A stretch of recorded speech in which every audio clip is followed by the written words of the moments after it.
ఓం సాయిరామ్. బాబా భక్తులందరికీ కూడా నమస్కారం అండి. అందరూ కూడా సుఖంగా సంతోషంగా ఎప్పుడూ కూడా ఆనందంగా ఉండాలి అని చెప్పి ఆ బాబాగారి తరపున నేను కూడా మనస్ఫూర్తిగా కోరుకుంటున్నాను. ఈరోజు బాబాగారు అందించే సందేశం ఏంటి అంటే కనుక, తల్లి, ఈ నవరాత్రులలో మీరు ఏమి చేయకపోయినా కూడా పర్వాలేదు, కానీ దసరా లోపు ఇది చూడకపోతే మాత్రం జీవితాంతం నరకం అనేది అనుభవిస్తారు. ఇది తెలుసుకుంటే మాత్రం అఖండ రాజయోగంతో పాటు ధన వర్షం కురుస్తుందమ్మా అని చెప్పి ఏదో తెలియని సందేశంతో ఈరోజు బాబాగారు మన ముందుకు వచ్చారండి. మరి ఈ సందేశంలో ఉండే ఆంతర్యం ఏంటో మీరు పూర్తిగా గ్రహించాలి అంటే కనుక వీడియోని ఎక్కడ కూడా స్కిప్ చేయకుండా చివరి వరకు చూస్తేనే మీకు పూర్తిగా అర్థమవుతుంది. ఇక ఆలస్యం చేయకుండా వీడియోలోకి అయితే వెళ్ళిపోదాము. వీడియోలోకి వెళ్లే ముందు చాలామంది కూడా చెప్పుకోలేనటువంటి సమస్యలతోటి సతమతమైపోతూ వాటిని ఎలా తీర్చుకోవాలో తెలియక ఇబ్బంది పడిపోతూ ఉంటారు. అటువంటి వారి కోసం శ్రీ షిరిడి సాయిబాబా ఆశీస్సులతో జ్యోతిష్యం చెప్పబడును గురూజీ శివరామరాజు గారు. Phone number 995994225552. మీరు ఇప్పటి వరకు ఎన్నో చోట్ల జ్యోతిష్యం చెప్పించుకొని మీరు ఆశించిన మార్పులు మీ జీవితాలలో జరగలేదని చెప్పి బాధపడి ఉంటారు. కానీ ఇక్కడ అస్సలు అలా జరగదండి. మీ సమస్యలు ఏవైతే ఉన్నాయో, ప్రేమ, పెళ్లి, ఉద్యోగం, రాజకీయం, సంతానం లేక ఇబ్బంది పడుతున్న, భార్యాభర్తల మధ్య గొడవలున్నా, అప్పుల సమస్యలున్నా, శత్రువుల సమస్యలున్నా అవేంటో మీరు గురువుగారికి వివరించి చెప్పినట్లయితే వాటికి తగిన పూజలు చేసి గురువుగారు మీకు రోజులలోనే పరిష్కారాన్ని చూపిస్తారు. గురువుగారు చెప్పినట్లు 100కు 1000% జరుగుతుంది. నమ్మకంతో స్క్రీన్ మీద కనిపిస్తున్న నెంబర్కి అయితే కాంటాక్ట్ అవ్వండి. అంతేకాకుండా భార్యాభర్తల మధ్య వశీకరణ, స్త్రీ మరియు పురుషుల మధ్య వశీకరణ కూడా 100% జరపబడును. కాబట్టి ఈ యొక్క స్క్రీన్ మీద కనిపిస్తున్న నెంబర్కి వెంటనే కాంటాక్ట్ అయ్యి మీ సమస్యల నుంచి మీరు బయటపడండి. ఇక ఆలస్యం చేయకుండా బాబాగారి యొక్క సందేశంలోకి అయితే మనం వెళ్ళిపోదాం. తల్లి, ఇప్పుడు అమ్మవారి యొక్క నవరాత్రులు జరుగుతూ ఉన్నాయి కదా. ఈ యొక్క నవరాత్రులలో నువ్వు ఏమీ చేయకపోయినా కూడా పర్వాలేదు తల్లి. నేను చెప్పే ఈ ఒక్క మాటను కనుక నువ్వు విన్నావు అంటే నువ్వు పడుతున్న కష్టాల నుంచి, బాధల నుంచి, సమస్యల నుంచి, అన్నింటి నుంచి కూడా బయటపడి జీవితాంతం కూడా సంతోషాలు అనుభవిస్తావు. ఎంతలే అని చెప్పి నిర్లక్ష్యం చేయకమ్మా. ఎందుకంటే ప్రతిరోజు కూడా నా పాదాల మీద పడి, బాబా నాకు ఈ కష్టం వచ్చిందయ్యా, నాకు ఈ సమస్య వచ్చిందయ్యా, నాకు ఈ అనారోగ్య సమస్యలు వచ్చినాయ్యా, ఈ సమస్యల నుంచి నేను ఎలా బయటపడాలి, జీవితంలో సంతోషంగా ఉండాలి అని చెప్పి, ఆనందంగా ఉండాలి అని చెప్పి ఎంతగానో ఎదురు చూస్తూ ఉంటున్నాను. కానీ ఒకటి వదిలితే మరి ఒకటి ఏదో ఒకటి నన్ను చిత్రహింసలు పెడుతూనే ఉన్నాయి బాబా. మనశ్శాంతి అనేదే లేకుండా పోయింది. అంతేకాకుండా ధనం కూడా చేతిలో నిలవకపోవడంతో నా మనసంతా కూడా అధో రకంగా ఏ పని చెయ్యాలి అన్నా కూడా చెయ్యాలి అనిపించకుండా, ఏదన్నా కానీ ముందుకు వెళ్తుంటే అది వెనక్కి పోతూ ఉంటే ఒక్కొక్కసారి నా మీద నాకే అసహ్యం కలుగుతుంది బాబా. ఎందుకు నాకు ఈ జన్మ అని చెప్పి ఒక్కొక్కసారి మనసు కూడా విరక్తి చెందుతూ ఉంది బాబా. నేనేం చేయాలి బాబా, నా సమస్యల నుంచి నేను ఎలా గట్టెక్కాలి బాబా అని చెప్పి ఎన్నిసార్లు నా పాదాల ముందు మొరపెట్టుకున్నావు. కనుకనే ఈ యొక్క నవరాత్రులు అనేవి నీ యొక్క కష్టాలను, బాధలను, సమస్యలను అన్నింటినీ కూడా దూరం చేయడానికి వచ్చిన అదృష్టకరమైన పవిత్రమైన రోజులు తల్లి. ఈ రోజులను కనుక నువ్వు వదిలావు అంటే మళ్ళీ సంవత్సరం వరకు కూడా తిరిగి రావు.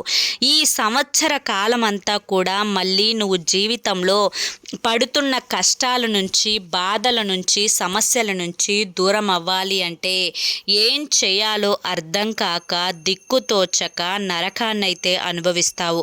కనుకనే ఈ యొక్క నవరాత్రులలో నేను చెప్పే ఈ చిన్న మాట విను తల్లి. నీ మనసు చాలా మంచి మనసు. ఎవ్వరిని కూడా నొప్పించాలి అని కానీ, ఎదుటి వారికి హాని చేయాలి అని కానీ, ఎదుటి వారిని నాశనం చేయాలి అని కానీ ఏ రోజు కూడా కలలో కూడా నువ్వు ఆలోచించవు. అసలు నీకు అలా చేయడం కూడా చేత కాదు అని చెప్పుకోవచ్చు. ఒక రకంగా ఎదుటి వారి దగ్గర దగ్గరకెళ్ళి సరదాగా కాసేపు మాట్లాడాలి అన్నా కూడా ఏం మాట్లాడాలో కూడా తెలియని అమాయకమైన మనసు తల్లి నీది. ఇంత అమాయకురాలివి కాబట్టే అందరూ నీతో ఆట ఆడుకుంటున్నారు. నీకు తెలివితేటలు చాలా ఎక్కువగా ఉన్నాయి. హనుమంతునికి కనుక తన బలమేంటో తనకి తెలియదు అన్నట్లుగా నీవు నీ దగ్గర ఉన్న తెలివితేటలేంటో నీకు తెలియక ఎవరైనా కానీ ఏదైనా ఒక మాటతోటి నిన్ను నొప్పించినప్పుడు, నీకు హాని చేసినప్పుడు, అయ్యో ఆ సమయంలో నేను వారిని ఈ మాట అంటే బాగుండేదే, అనవసరంగా ఆ సమయం నాకు వృధా అయిపోయిందే, అనలేకపోయానే అని చెప్పి తరువాత జుట్టు పీక్కుంటూ ఉంటావు. అంటే ఒక రకంగా చెప్పాలి అంటే కనుక చేతులు కాలిన తర్వాత ఆకులు పట్టుకుంటూ ఉంటావు. అలా పట్టుకోవడం వల్ల కాలిన చేతి మీద ఉన్న గాయం అనేది పోతుందా చెప్పు? ఆ నొప్పి అనేది పోతుందా చెప్పు? ఇక అటువంటప్పుడు ఆకులు పట్టుకొని ఏం ప్రయోజనం? అంటే నేను చెప్పేది ఏంది అంటే కనుక ఎవరు నీతో ఏ విధంగా ఉంటున్నారో వారితో కూడా నువ్వు అదే విధంగా ఉండు. ఏది ఎలా జరుగుతుందో ఆల్రెడీ ఆ యొక్క పరమేశ్వరుడు నుదుటన రాసేశాడు. ఒకరి కింద లొంగి బ్రతకాల్సినంత అవసరం నీకు లేదు తల్లి. ఎందుకంటే ఒకరు బంగారపు తొడుగును వేసుకొని పుట్టలేదు, నువ్వు మామూలుగా పుట్టలేదు. వారెలా పుట్టారో నువ్వు కూడా అలాగే పుట్టావు. కాకపోతే కొంతమంది దగ్గర డబ్బు ఉంటుంది, మరి కొంతమంది దగ్గర మానవత్వం, ప్రేమ, అభిమానం, జాలి, దయ, కరుణ ఇవన్నీ కూడా ఉంటాయి. నువ్వు ఈ రెండవ జాతికి చెందిన దానివి కాబట్టే నీ యొక్క మంచి మనస్సుని చూసే నా భక్తురాలిగా నేను నిన్ను ఎంచుకోవడం అయితే జరిగింది. నువ్వు నా భక్తురాలిగా ఎంపికైనప్పటికీ కూడాను బాబా నాకెందుకు ఇన్ని కష్టాలు, మరి నాకెందుకు ఇన్ని బాధలు, మరి ఇన్ని సమస్యలు నన్నెందుకు వెంటాడుతూ ఉన్నాయి? నేను నీ భక్తురాలిని కదా బాబా, ప్రతి క్షణం కూడా నీ యొక్క నామ స్మరణతోనే నా జీవితాన్ని గడుపుతూ ఉన్నానే, మరి ఇంకా ఏం పాపం చేశానని బాబా అని చెప్పి నువ్వు నన్ను ప్రశ్నించవచ్చు. కానీ కొన్ని ప్రశ్నలకు సమాధానాలు అనేవే ఉండవు తల్లి. ఎందుకంటే నువ్వు చేసిన పాపాలు కాదు ఇవి. ఇవి ఈ జన్మలో కలుగ చేసుకున్న పాపాలు కాదు. గత జన్మల పాప పుణ్యాల ఫలితాన్ని ఇప్పుడు అనుభవిస్తున్నావు. నీ పెద్దలు చేసిన కర్మని నువ్వు అనుభవిస్తూ ఉన్నావు. కొన్ని అలా అనుభవించాల్సిందే కదా తల్లి. ఎందుకంటే పెద్దలు ఆస్తులు ఏ విధంగా అయితే పంచిపెడతారో, జబ్బులు ఏ విధంగా అయితే పంచిపెడతారో, బుద్ధులు ఏ విధంగా అయితే పంచిపెడతారో అలాగే పాపాలని కూడా పంచిపెడతారనమాట. కాబట్టి నువ్వు ఇప్పుడు ముఖ్యంగా తెలుసుకోవాల్సిన ఒకే ఒక్క మాట ఏంటి అంటే కనుక నువ్వైనా కానీ ఇప్పటి నుంచైనా కానీ తెలిసి కానీ తెలియక కానీ ఎటువంటి చెడు కర్మలైతే చేయకు. నీకు ఉన్నంతలో ఎవరికైనా సహాయం చేయగలిగితే చెయ్యి, లేకుంటే మానేసేయి. అంతేకాని ఒకరి మనసుని పొరపాటున కూడా బాధ పెట్టకు. ఒకరి నోటి దగ్గర ఉన్న అన్నాన్ని ఏ రోజు కూడా తీయకు. మీ భార్యాభర్తలు గొడవలాడుకుంటున్నా కానీ తనకి కడుపు నిండా అన్నం పెట్టు. అన్నం పరబ్రహ్మ స్వరూపం. ఇప్పుడు మనిషి కష్టపడుతున్నా, ఎంత చేసినా, ఎంత డబ్బు సంపాదించినా కానీ ఇంకా కావాలి ఇంకా కావాలి అని చెప్పి అనిపిస్తూ ఉంటుంది. ఒక్క అన్నాన్ని మాత్రమే, అంటే ఒక్క తినే ఆహారాన్ని మాత్రమే మనిషి కడుపు నిండా కూడా తృప్తిగా తినగలుగుతారు. కాబట్టి ఎప్పుడైనా కానీ మనిషి నోటి దగ్గర అన్నం అనేది ఎప్పుడూ కూడా తీయకూడదు. అంతేకాకుండా మిగిలిపోయిన అన్నాన్ని కాలవల్లో కానీ ఇంకా రోడ్డు మీద కానీ గోడ పక్కల కానీ పడవేయకూడదు. మిగిలిపోయిన అన్నాన్ని చక్కగా భద్రపరిచి దాన్ని వీధి కుక్కలకి పెట్టడం వల్ల నీకున్నటువంటి ఎన్నో రకాలైన శని దోషాలు అనేవి పూర్తిగా తొలగిపోతాయి. కాబట్టి ముఖ్యంగా ఈ చిన్న విషయాన్ని తెలుసుకొని జాగ్రత్త పడాలి. అంతేకాకుండా నీకంటే పెద్దవాళ్ళని ప్రేమించాలి, నీకంటే పెద్దవాళ్ళని గౌరవించాలి, నీకంటే చిన్న వాళ్ళని చాలా ప్రేమగా చూసుకోవాలి, ఆప్యాయతగా దగ్గరకు తీసుకోవాలి. ఎవరిని కూడా ఎటకారం చేయకూడదు, దుర్భాషలు ఆడకూడదు. ఇటువంటి మంచి పుణ్యాలు చేసుకుంటూ భగవంతుని పూజ చేసుకుంటూ మన యొక్క క్రమశిక్షణలో కనుక మనం ఉండగలిగితే మన బిడ్డలకు అదే మనం ఇచ్చే బంగారు భవిష్యత్తు భవిష్యత్తు అవుతుంది అన్న విషయాన్ని గుర్తుంచుకోవాలి తల్లి. ముఖ్యంగా ఇప్పుడు శరన్నవరాత్రులు అనేవి జరుగుతూ ఉన్నాయి. ఈ యొక్క శరన్నవరాత్రులు అనేవి నీ యొక్క దరిద్రాలను, దోషాలను, పాపాలను, కర్మలను అన్నింటినీ కూడా తొలగించుకోవడానికి ఒక మంచి అవకాశం. ఈ వీడియో అనేది నీకు దసరా లోపు ఎప్పుడు పడినా నీ కంట పర్వాలేదు, లేదా నువ్వు ఈ రోజు చూసినా దసరా రోజు చూసినా కూడా పర్వాలేదు. ఎందుకంటే కనుక ఇప్పుడు నేను చెప్పేది నువ్వు ఒక్క రోజైనా చేసుకోవచ్చు, 3 రోజులైనా చేసుకోవచ్చు, 5 రోజులైనా చేసుకోవచ్చు. నేను చెప్పింది చెప్పినట్లుగా చేసుకొని చూడు. నీకున్నటువంటి దోషాలు, బాధలు, సమస్యలు అన్నీ కూడా దూరమైపోతాయి. ఎందుకంటే అమ్మను మనం ప్రేమగా, నమ్మకంగా అమ్మా నా కష్టాన్ని తొలగించమ్మా, నా బాధని తొలగించమ్మా అంటే ఆ తల్లి చలించిపోతుంది. ఏ తల్లికైనా తన బిడ్డ మీద ప్రత్యేకమైన శ్రద్ధ ఉంటుంది. అలాగే దుర్గమ్మ తల్లికి కూడా తన బిడ్డలను నోరు తెరిచి ఇది కావాలి, అది కావాలి అని చెప్పి అడిగినప్పుడు కాదనకుండా అమ్మ వరంగా ప్రసాదిస్తుంది. అయితే నువ్వు ఈ యొక్క నవరాత్రులలో ఒక్క రోజైనా కానీ తలస్నానం చేస్తే సరిపోతుంది. మళ్ళీ పండుగ రోజు చేస్తే సరిపోతుంది.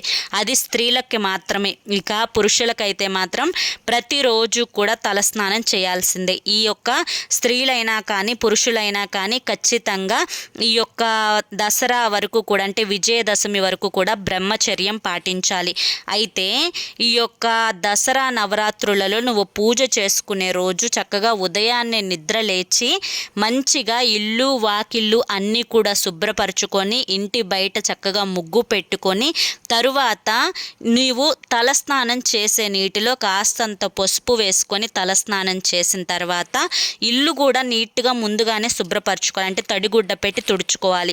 ఇక దేవుని పటాలకు తడిగుడ్డ పెట్టి తుడిచిన తర్వాత కాస్తంత గంధుమ, కుంకుమ పెట్టి అలంకరించుకొని ఈ పుష్పం ఆ పుష్పం అన్న తేడా లేదు, ఏదైనా కానీ పుష్పాన్ని సమర్పించుకొని అమ్మవారికి మీ దగ్గర చిన్నది అమ్మవారి యొక్క విగ్రహం ఉంటే పర్వాలేదు. ఒకవేళ విగ్రహం లేకపోతే ఒక తమలపాకు తీసుకొని తమలపాకును శుభ్రంగా కడిగి దేవుని మందిరంలో పెట్టి ₹1 బిళ్ళ తీసుకొని ఆ రూపాయి బిళ్ళను పాలతో కడగాలి.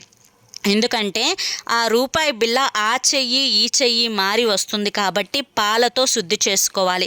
పాలతో శుద్ధి చేసుకున్న తర్వాత నీటితో కూడా శుభ్రంగా శుద్ధిపరచుకోవాలి. తరువాత ఆ రూపాయి బిళ్ళకు గంధుమ రాసి కుంకుమ బొట్టు పెట్టి దాన్నే అమ్మవారిగా భావించాలి.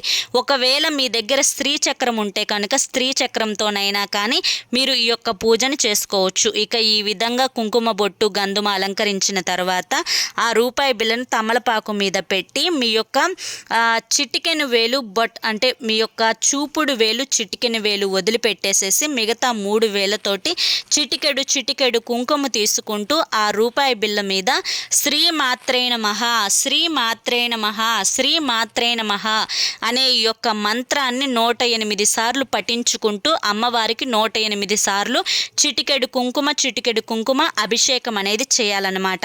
ఎందుకంటే కుంకుమ పూజ చేయడం వల్ల ఏదైతే నువ్వు సంకల్పించుకొని పూజ చేసుకుంటావో ఆ యొక్క సంకల్పం అనేది ఖచ్చితంగా తీరుతుంది. కుంకుమ పూజ చేసిన వాళ్ళు ఏలినాటి శని దోషంతో బాధపడుతున్న, అర్ధాష్టమ శని దోషంతో బాధపడుతున్న, ఏదైనా కానీ గ్రహ పీడలతోటి బాధపడుతున్న, శత్రు దోషాలతోటి బాధపడుతున్న, నరఘోషతోటి బాధపడుతున్న, ఎటువంటి సమస్యలతోటి బాధపడుతున్న, ఇంట్లో కలహాలతోటి బాధపడుతున్న, వ్యాపారంలో వృద్ధి చెందక బాధపడుతున్న, చేతిలో ధనం నిలకడలేదు అని చెప్పి బాధపడుతున్న, ఎటువంటి బాధలనైనా కర్మలనైనా పటాపంచలు చేయగలిగే శక్తి ఒక కుంకుమ పూజకి మాత్రమే ఉంటుంది. అది ఈ యొక్క పర్వదినాలలో చేసుకుంటే 1000 రెట్ల ఫలితం అనేది ఎక్కువగా వస్తుంది. కాబట్టి కుంకుమ పూజ ప్రతిరోజు చేసుకుంటే పర్వాలేదు, లేదంటే ఒక్క రోజైనా కానీ చేయండి.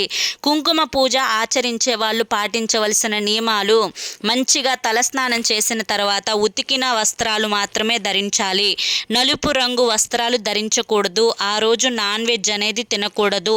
భోజనానికి ముందు మాత్రమే కుంకుమ పూజ చేయాలి. అంటే పాలు పండ్లు అల్పాహారం తీసుకునైనా కానీ కుంకుమ పూజ చేసుకోవచ్చు. మధ్యాహ్నం భోజనం తీసుకోవచ్చు.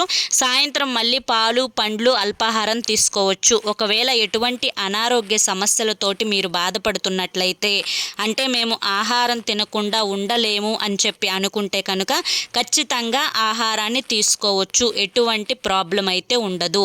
ఒకవేళ అంటే ఈ యొక్క కుంకుమ పూజ చేసిన వాళ్ళు నేల పడక పడుకుంటే ఆ ఒక్కరోజు మంచిది. ఒకవేళ పడుకోలేము అని చెప్పి అనుకుంటే కనుక అమ్మ మేము పడుకోలేమమ్మా, మాకు ఒళ్ళు నొప్పులు ఉన్నాయి, శరీరం సహకరించదమ్మా అని చెప్పి అమ్మకు చెప్పుకొని మంచం మీద పడుకోండి. ఎటువంటి సమస్య అనేది ఉండదు.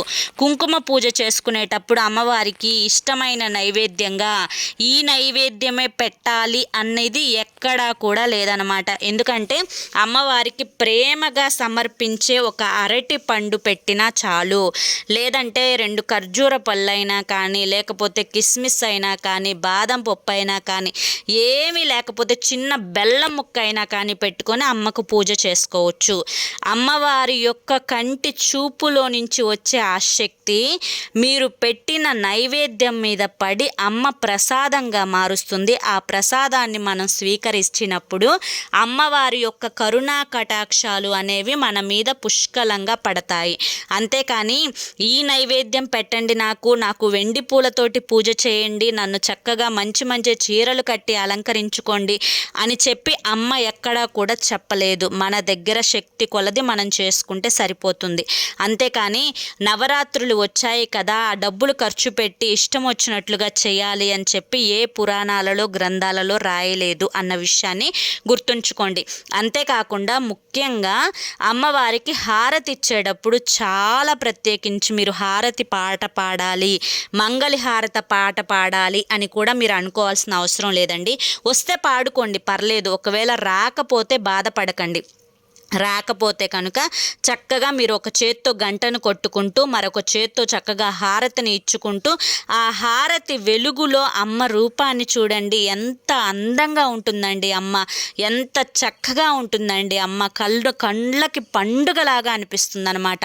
ఇక అమ్మకి మీరు ఆ సమయంలో ఏ కోరిక అడిగినా కానీ, ఎటువంటి బాధలు ఉన్నా కానీ అవి తీర్చమని అడిగినా కానీ, ఎటువంటి సమస్యలున్నా కానీ అవి తీర్చమని చెప్పి అడిగినా కానీ అమ్మ చక్కగా కాదు అనకుండా తన బిడ్డకు అడిగినవన్నీ కూడా చేసి పెడుతుందన్నమాట.